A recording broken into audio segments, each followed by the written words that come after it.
और सत्ता में अब एक ऐसी खबर जो राजनीतिक और चुनावी पारदर्शिता के लिहाज से बहुत महत्वपूर्ण है। यह खबर भारत में राजनीतिक दलों को मिलने वाले चुनावी चंदे से जुड़ी हुई है, जिसे लेकर आज सुप्रीम कोर्ट ने महत्वपूर्ण फैसला सुनाया। भारत में राजनीतिक दलों को चंदा देने के लिए एक स्कीम है जिसे चुनावी बॉन्ड कहते हैं। इस बॉन्ड को खरीदकर कोई भी व्यक्ति राजनीतिक दलों को गुप्त रूप से चंदा दे सकता है। सुप्रीम कोर्ट ने आज इस चुनावी बॉन्ड को असंवैधानिक कहा और इस पर तत्काल प्रभाव से रोक लगा दी। सुप्रीम कोर्ट ने अपने इस फैसले के साथ 7 बड़ी बातें कही। पहला, सुप्रीम कोर्ट ने कहा कि चुनावी बॉन्ड को गोपनीय बनाए रखना असंवैधानिक है। दूसरा, चुनावी बॉन्ड से काले धन को सफेद किया जा रहा है। तीसरा, स्टेट बैंक ऑफ इंडिया चुनावी बॉन्ड जारी करना तुरंत बंद करे। चौथा, चुनावी बॉन्ड से सूचना के अधिकार का उल्लंघन हो रहा है। पांचवा, जनता को राजनीतिक दलों के फंड का स्रोत जानने का अधिकार है। छठा, चुनाव आयोग 12 अप्रैल 2019 से अब तक की जानकारी रसीद के साथ सार्वजनिक करे। सातवां, एसबीआई 6 मार्च तक चुनाव आयोग को चुनावी बॉन्ड की सारी जानकारी दे। कुल मिलाकर सुप्रीम कोर्ट के इस फैसले से अब चुनावी बॉन्ड पर रोक लग गई है। कई न्यूज मित्रों के मन में सवाल हो सकता है कि चुनावी बॉन्ड होता क्या है, इससे क्या असर पड़ने वाला है। इसलिए हमने आज इस पर एक ज्ञानवर्धक कुंजी आपके लिए तैयार की है, जो इस पूरी खबर को देख करके आप समझ पाएंगे और आप जानकार भी बन पाएंगे। उस कुंजी की शुरुआत से पहले एक खास बात सुन लीजिए कि आज सुप्रीम कोर्ट के फैसले के बाद इस मामले में याचिकाकर्ताओं ने क्या कहा। सुप्रीम कोर्ट ने जो अमेंडमेंट हुए थे 2018 में, उन सारे अमेंडमेंट को अनकॉन्स्टिट्यूशनल डिक्लेयर किया है और स्कीम को कहा है कि एक पूरी की पूरी स्कीम अनकॉन्स्टिट्यूशनल है, क्योंकि ये कहीं ना कहीं लोगों के राइट है, जो फंडामेंटल राइट है, उनको वायलेट कर रही है। जी, चुनाव आयोग को निर्देश जारी गए हैं कि जितने भी अब नेक्स्ट जो फंडिंग होगी वो ट्रांसपेरेंट होनी चाहिए और प्रीवियस जो फंडिंग हुई है उसके लिए नाम डिस्क्लोज होना चाहिए कि किसने कितना फंडिंग दिया है, और जो कैश नहीं हुआ है वो रद्द होने चाहिए। अच्छा, ये जो अमेंडमेंट करा गया था कि कंपनीज जो हैं कितना भी पैसा पॉलिटिकल पार्टीज को दे सकती हैं। पहले जो रिस्ट्रिक्शन था कि अपना एनुअल प्रॉफिट से 7.5% से ज़्यादा नहीं दे सकती, वो भी रद्द कर दिया है कि ये हमारे इलेक्टोरल डेमोक्रेसी के खिलाफ है, क्योंकि ये लेवल प्लेइंग फील्ड को हटाता है। अब आप इस खबर को विस्तार और आसान शब्दों में समझिए। सबसे पहले समझिए कि चुनावी बॉन्ड होता क्या है। चुनावी बॉन्ड राजनीतिक दलों को चंदा देने की स्कीम है। इसमें स्टेट बैंक ऑफ इंडिया से बॉन्ड खरीदकर राजनीतिक दलों को 1000 रुपए से 1 करोड़ रुपए तक चंदा दिया जा सकता है। चुनावी बॉन्ड की शुरुआत कब हुई थी? 2017 के बजट में उस वक्त के वित्त मंत्री अरुण जेटली ने चुनावी बॉन्ड स्कीम को पेश किया था। 2 जनवरी 2018 से यह लागू हो गया था। चुनावी बॉन्ड काम कैसे करता था? चुनावी बॉन्ड जनवरी, अप्रैल, जुलाई और अक्टूबर महीने में जारी किए जाते थे। बैंक को केवाईसी डिटेल देखकर 1000 से 1 करोड़ रुपए तक के बॉन्ड खरीदे जा सकते थे। देश भर में एसबीआई की 29 शाखाओं से इलेक्टोरल बॉन्ड्स खरीदे जा सकते थे। बॉन्ड मिलने के 15 दिन के अंदर राजनीतिक दलों को इन्हें भुनाना होता था। चुनावी बॉन्ड कौन खरीद सकता था? चुनावी बॉन्ड कोई भी नागरिक जिस राजनीतिक दल के पक्ष में चाहे खरीद सकता था। चुनावी बॉन्ड के जरिए चंदा देने वालों को फायदा क्या होता है? सबसे बड़ी बात कि बॉन्ड खरीदने वाले की पहचान गुप्त रहती है। इसे खरीदने वाले व्यक्ति को टैक्स में रिबेट भी मिलती है। चुनावी बॉन्ड पर विवाद कहां से शुरू हुआ?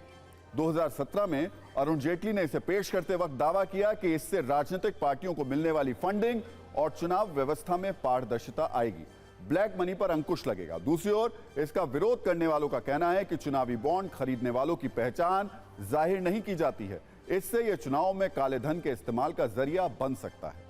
चुनावी बॉन्ड का मामला कोर्ट कब पहुंचा? चुनावी बॉन्ड का मामला 2017 में ही कोर्ट पहुंच गया था। 2019 में इस पर सुनवाई शुरू हुई और आज सुप्रीम कोर्ट की संवैधानिक बेंच ने चुनावी बॉन्ड पर रोक लगा दी। अब जब चुनावी बॉन्ड पर रोक लग चुकी है तो आगे क्या होगा? कोई भी राजनीतिक दल चुनावी बॉन्ड नहीं ले पाएगा। एसबीआई चुनाव आयोग को अब तक लिए गए चुनावी बॉन्ड की जानकारी देगा और चुनाव आयोग चंदे की जानकारी को सार्वजनिक करेगा। कहा जा रहा है इससे कई नए खुलासे होंगे, कई गुप्त चुनावी आस्थाएं सार्वजनिक हो जाएंगी, कई लोगों का सियासी पक्ष सामने आ जाएगा। कोर्ट के आज के फैसले के बाद अब बीजेपी कह रही है कि सरकार काले धन पर रोक लगाने के लिए यह नियम बनाया था उसने, जबकि विपक्ष कह रहा है कि सरकार सच छिपाने के लिए अध्यादेश ला सकती है। वैसे सूत्रों से जानकारी यह आ रही है कि सरकार सुप्रीम कोर्ट के फैसले के खिलाफ पुनर्विचार याचिका दायर कर सकती है।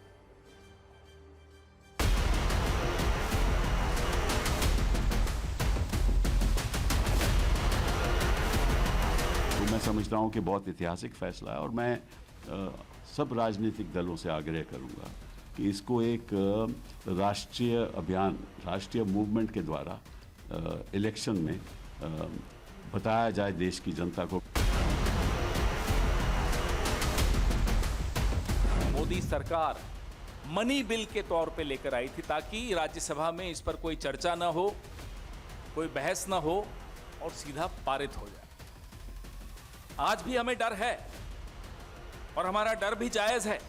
हमारा डर यह है कि कहीं फिर से कोई अध्यादेश जारी ना हो जाए ताकि इस सुप्रीम कोर्ट के आदेश से बच जाए। मैं मानता हूं कि इलेक्टोरल बॉन्ड की जो व्यवस्था थी वो पारदर्शिता की, और अनफॉर्चुनेटली कई लोग जो है वो हर सुधार पर जो है वो वार करते रहे। इससे पहले भी जो लोग इनमें हैं, मैं नाम नहीं लेना चाहता, और कि वो हमेशा हर सुधार पर जो है वो कोई ना कोई नुक्स निकालते हैं।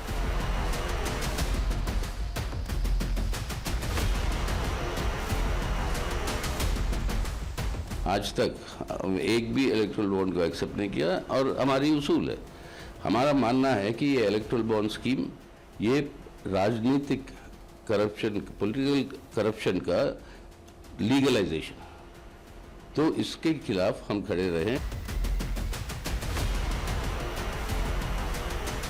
आवाम को मालूम होना चाहिए कि मनी पावर जो है वो कहां से आया और कितना मनी पावर है, ये जरूरी है।